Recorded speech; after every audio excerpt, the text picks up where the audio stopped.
Madrid are ready to test Tottenham's resolve to keep Harry Kane. Talksport understands Carlo Ancelotti has made Kane his top target to replace Saudi Arabia bound Karim Benzema. Spurs are determined to resist any offers for club record goal scorer Kane from Premier League's rivals this summer.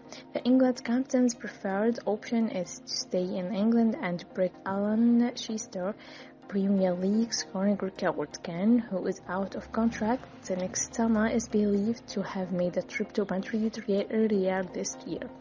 Talksport reported in May that Daniel Levy was keen to hold onto the 29-year-old this summer. However, this transfer window will be one of the final opportunities for Super to cash in on one of the world's top strikers. Manchester United have been heavily linked with Kane, with Eric Ten Hag putting him at the top of his shortlist alongside the talks of Mason Mount